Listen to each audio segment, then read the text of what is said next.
Deməli, neçə vaxt mən xüsusi xidmətə yazıram, uzun müddətdir mən qeyd edirəm. Oxunanda göy görsənir, oxumayanlar ağ. Bugün göy görsəndi. Bugün də bizdə ayın 26 mart. Yazmışam nə vaxtdan yazmışam, Allah bir illər bildir. Bu hamısı qeyd olunub da. Hani bunun 18-i yazılmışdı. Yox, hələ də göydür, bunlar oxunmuyor.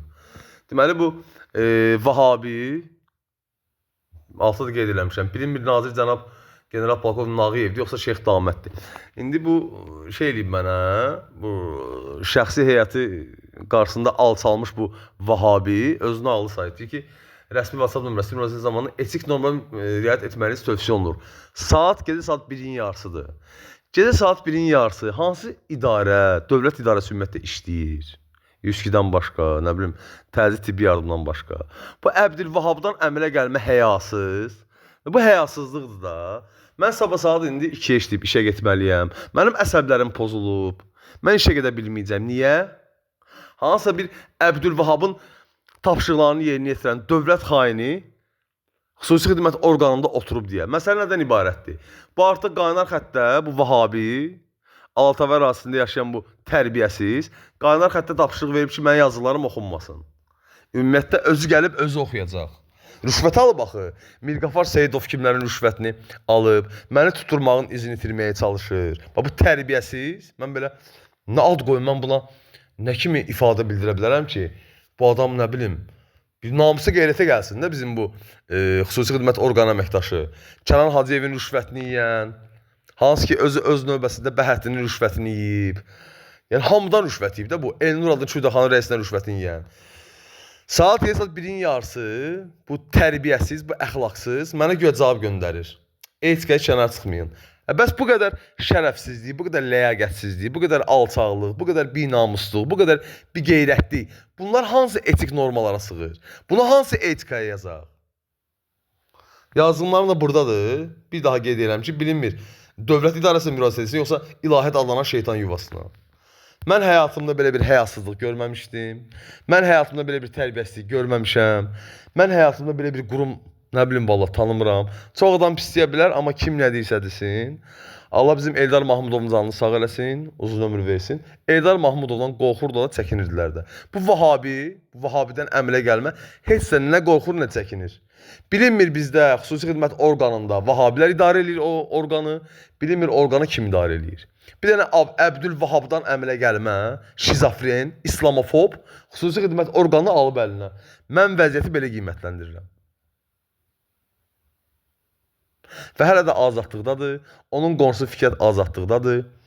Bunun bu Vahabi əlaltıları hamısı azadlıqdadır. Musası olsun bunun nə bilim, Nofər Mahmudov olsun, o birisi olsun, hamısı azadlıqdadır. Vecdəni deyil. Rüsvayçılıqdır. Bu bir biabırçılıqdır. Mən buna başqa bir ad qoya bilmirəm. Bir dənə Vahabi xüsusi xidmət orqanını idarə eləyir. Bildiyiniz Vahabi. Bu biabırçılıqdır, bu rüsvayçılıqdır. Bir daha qeyd edirəm. Bu adamın məni tuturmağı bəs deyil. Bu adam mənə başıma oyun açmağı bəs deyil. Özünü kriminal avtoritet hesab edən oğru Arif Sumqayıt Arifinlə 11-ci cəzaçəkmə müəssisəsində yufka giyini bəyninə daimi olaraq sintetizator ifa edən İlqarədir, onun oğlu Turaldır, Bəhəddindir, filandır, bəsmikandır, bu qədər cinayətkarlar var ortada. Bunların narkotik dövriyyəsi var və s.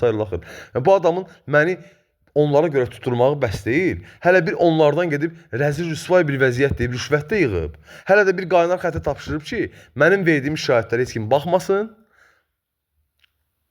heç kim şahidimiz ümumiyyətlə baxılmasın. Bu da bizim xüsusi xidmət orqanının Azərbaycan dövlətinə qarşı yanaşması. Bundan başqa mən nə ad qoyum bu adamlara? İslamofob, rüşvətxor.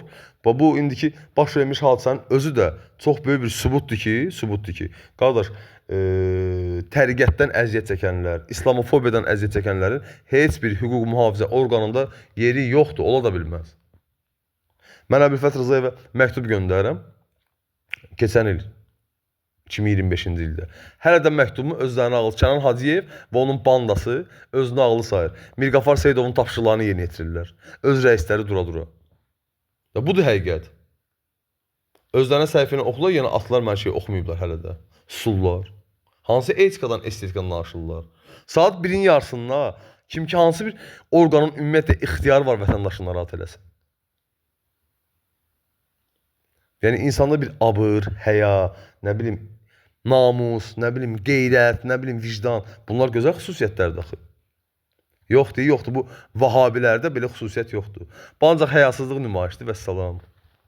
Və lazımlı qurumlar da ki, bu həyasızla, bu Əbdülvahabdan əmələ gəlməklə birmənalı tədbir görəcək. Və əgər o Vahabi fikirləşirsə, o Vahabi beyni ilə düşünürsə ki, bu adam xüsusi xidmət orqanını idarə eləyir, o çox böyük səhv eləyir. Həddən artıq böyük səhv eləyir.